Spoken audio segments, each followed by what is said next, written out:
Hello, hello, hello, everybody. Good to see you again. We are going to be doing the 2022 mid-year book freakout tag today.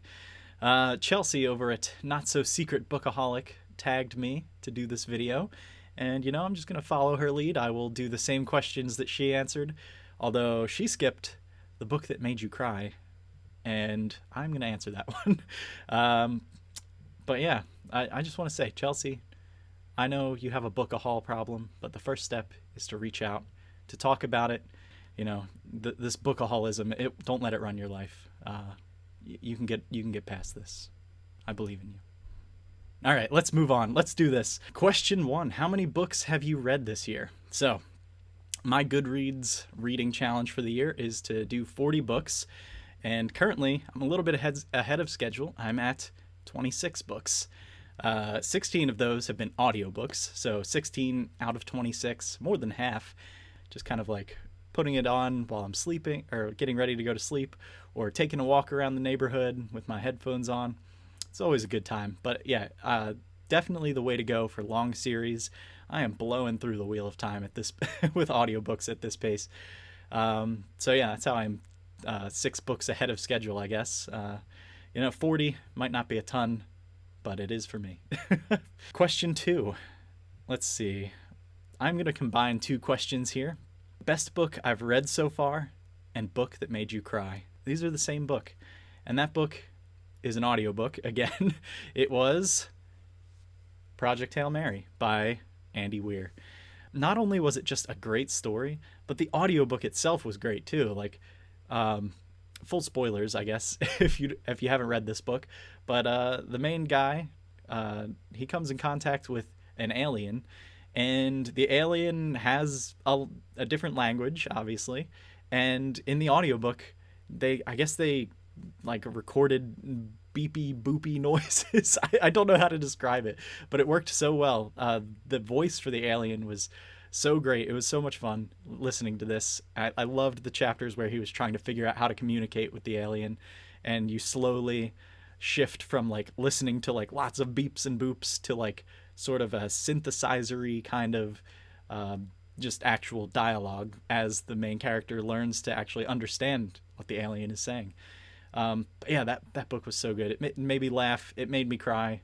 The ending in particular. I finished the book as I rolled up to my friend's house, and I got out and my eyes, I'm just like bawling, and I was like, yeah, I'm sorry.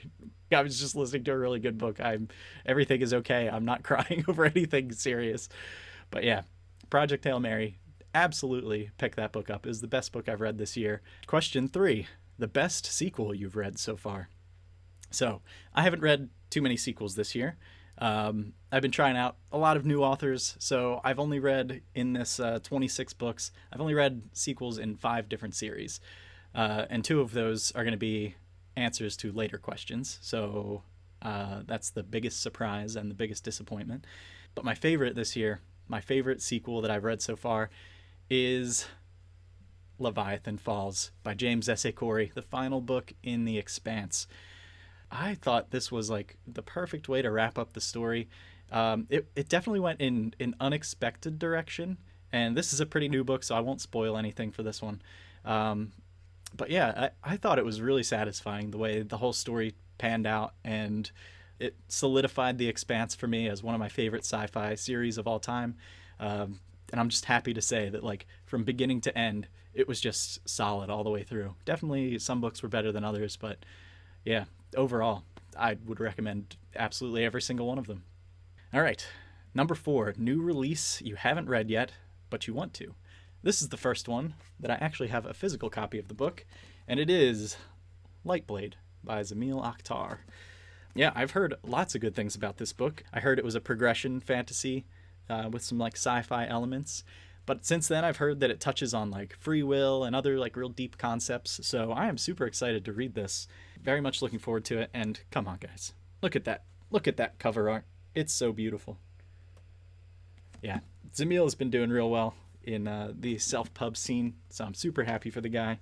He's gotten tons of accolades for The Gunmetal Gods, which another book that I really want to pick up, but I'm going to read this one first because it's his newest. And, I feel like usually authors get better and better with each release, so I want to see Zamil at his best. All right, most anticipated release for the second half of the year. All right, my most anticipated is my own book. I'm just kidding. My most anticipated book is actually The Lost Metal by Brandon Sanderson, the fourth book in the second era of Mistborn. I read, what is it, Bands of Mourning? I read that probably 4 years ago. So at this point, I need to go browse the Wikipedia and just give myself a recap on what the plot is. But yeah, Brandon Sanderson is my favorite author. My introduction was The Way of Kings, so I just dove right into the deep end. It's still, I think, my favorite book, I would say. Brandon Sanderson, he just doesn't miss for me. Everything he releases is just solid gold. And I've read everything he's released in between Bands of Mourning and this last, the conclusion to the Wax and Wane quadrilogy now. So I think he released Oathbringer and Rhythm of War in between the two. And also he released the entire Skyward series. And Skyward's really good, but I'm super looking forward to getting back into the Mistborn universe here and seeing how the Wax and Wane's story arc concludes. All right, biggest disappointment. The biggest disappointment for me was The Lost World by Michael Crichton. I'm a big fan of dinosaurs, so I was like, yeah, I gotta read Jurassic Park. It's a classic. Everybody knows Jurassic Park. The movie is fantastic. I really, really liked the Jurassic Park book. It was more in-depth and more intelligent than the movie, which, I mean, it makes sense. The book generally has more time to explain these concepts and everything. And then I picked up the second one right after that because I'm like, yeah, I gotta see how the story continues.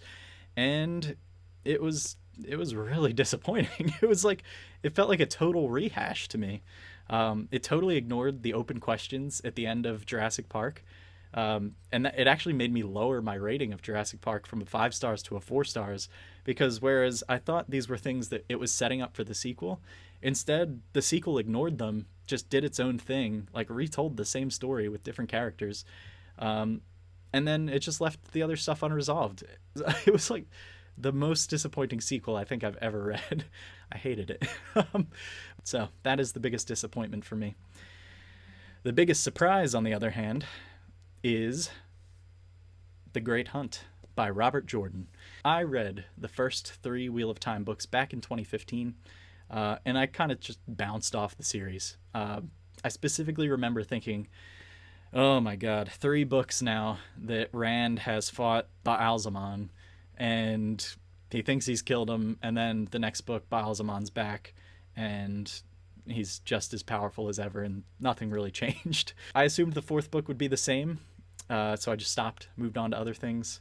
And my only explanation for thinking that is I guess I had some sort of temporary brain damage or something back then, or maybe I just wasn't reading it very closely, because that clearly is not what happens in the book. I originally gave The Great Hunt a 3-star rating because I just remember being bored throughout the book. I didn't really enjoy the Sean Chan stuff back then. I wasn't really invested in any of the characters. But this book, this time around, I'm listening to it on audiobook, and Kate Redding and Michael Kramer are just fantastic narrators. I guess I'm also paying much closer attention now, but I am so hooked on this series. And so far, all 3 of the first books have been 5-star reads for me. And that's why it's the biggest surprise, is because it used to be a 3-star read for me. I reread it, and suddenly it's a 5-star, and I think I even liked it better than The Dragon Reborn and The Eye of the World. I think it was my favorite one so far. So I totally turned around on the series, and I am just powering through. I'm halfway through the Shadow Rising now, and that one has been slower to get going, but oh my goodness, it's so good. The Wheel of Time is so good, guys. I love it. Moving on to question 8. Favorite new author, new to you or newly discovered. This one for me is going to be Travis Baldree with Legends and Lattes. So this was a book that I did not expect to like as much as I did. Cozy fantasy apparently is a thing that I just needed in my life without realizing it. I feel like I don't really need to say too much more. It's been a smash hit. It's a sensation. Travis Baldree is now picked up by Tor. And you know what? That is 100% deserved. because it's an amazing book. I gave it 5 stars, and you should definitely pick it up too. Check it out. Even if you're like into grimdark stuff like I am, sometimes you need just that lighter read just to carry you through. I read that book in 3 days. It's so good, so good. All right, debut you're excited to get to. It is Of Blood and Fire by Ryan Cahill. Yeah, another guy who I feel like needs no introduction in the fantasy self-pub community. Ryan, I just have one question. How did you write 2 books and a novella in a single year? Like, it doesn't make sense to me. I don't understand how you can go through the whole process of writing, revising. Like, how many drafts did you do on these things? Apparently enough, because everybody seems to love these books, and I am totally on board with the hype. I definitely want to read Of Blood and Fire soon. I also have... Where's my Kindle? I also have The Fall loaded onto my Kindle already. And I don't know which order I'm supposed to read those in. I've kind of heard that they're interchangeable. You can read either Of Blood and Fire or The Fall first, and you'll love it either way. But let me know in the comments down below which one I should read first. If you have a strong preference, I'd love to hear it. Of Blood and Fire, classic fantasy. I am looking forward to reading this guy. And yeah, apparently with every book, Ryan Cahill just gets better and better. So that's awesome. I love to see other authors growing and getting stronger. Good on you, Ryan Cahill. Congratulations on your success. All right, this is the hardest question for me. Number 10, your newest fictional crush.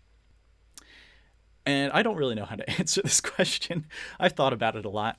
And I've just decided my newest fictional crush is going to be Red from This Is How You Lose the Time War. And I've chosen Red. I could have easily just chosen Blue. Both characters were just so well done. And it was super satisfying kind of seeing how they go from flirting at first and kind of like teasing each other just to like the full-blown love that they have at the end, which allows them to save each other's life.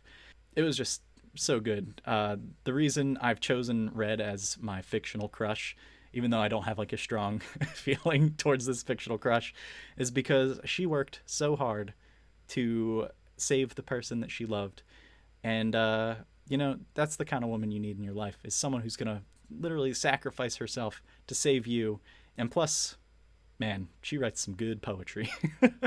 Yeah, poetry is sexy. So that's why Red is my newest fictional crush. Although, sadly, I don't think I'm her type, seeing as I'm not in time-traveling assassin. So I don't think I'm going to have much luck there. All right, final question here. The most beautiful book you now own. So the most beautiful book I now own is actually from my real-life crush, which is my fiance.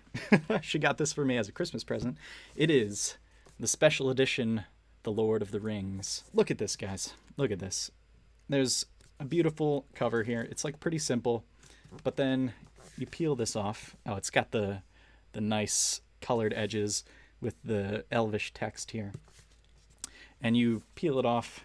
You got the nice Sauron's eye, which was poking through the hole. Hello. In the cover. We've got this gorgeous spine. Come on, focus on the spine, not my face. Looks great. But what really makes this a beautiful book is the interior, because not only does it have the red highlights here, but it also has full color art inside, which was drawn by Tolkien himself, watercolored actually, if I remember right. So like there you get a nice image of Hobbiton across the water, the hill. It's just super cool seeing kind of his own interpretation visually of what all these places look like. Here's Orthanc. I got this one here marked out for us. Orthanc, so that's Saruman's tower, which is markedly different from the Peter Jackson interpretation. I need to get back to reading Lord of the Rings again. It's been too long. I need to reread it. And my plan, because Andy Serkis did audiobooks, my plan is to listen to that audiobook and read from this beautiful edition here. The problem is every time I read Lord of the Rings, my writing kind of turns into like a sort of really terrible ripoff of Tolkien's writing, and I don't know how to turn that off. It just like takes over my brain because he has such a distinct writing style that my brain literally it just has to like grind into adjusting to be able to comprehend what's going on. And there's always kind of like a little learning curve at the beginning when you're in Hobbiton, but then by the time you get out, oh man, it's like it just flows. It's so beautiful. I love Lord of the Rings. So good. But yeah, that is it. That is the mid-year book freakout tag. I hope you enjoyed. I hope it was interesting. Thanks for watching, and I will see you next time.